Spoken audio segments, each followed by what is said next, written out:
कोख का दर्द।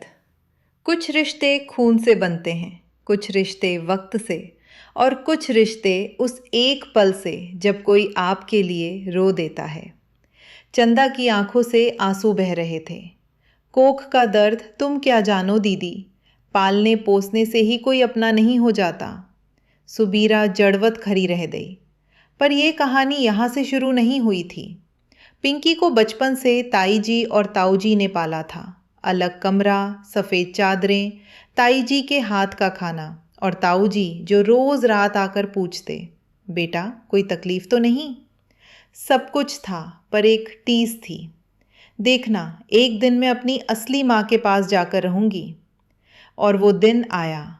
पहले 2-4 दिन खुशी रही, फिर हकीकत सामने आई। एक रात पिंकी पढ़ रही थी। माँ, पिंकी दीदी की बत्ती बुझाओ, नींद नहीं आती। माँ ने बिना सोचे पिंकी को डांटा। पिंकी चुपचाप किताबें उठाकर बरामदे में चली गई, मच्छरों के बीच अकेले। रसोई में हाथ बटाओ, पराठे बनाओ, मोपेड बिट्टू की हो गई।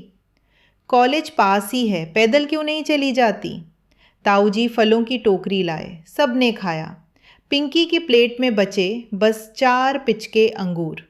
उसे ताई जी के हाथ से खिलाया हुआ निवाला याद आ गया। और फिर वो रात।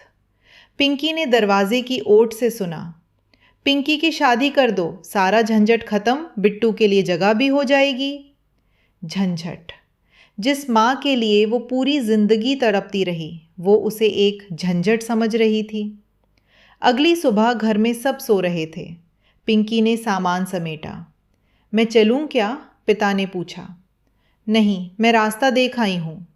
वो सीधे ताई जी के पास पहुँची और उनके गले लगकर फफक पड़ी। ताई जी, मुझे माफ़ कर दो। मैं अंधेरे में रोशनी ढूंढ रही थी, जबकि उजाला तो आपके आंचल में था। कोख का रिश्ता बड़ा नहीं होता, बड़ा होता है वो हाथ जो आपको गिरने से बचा ले।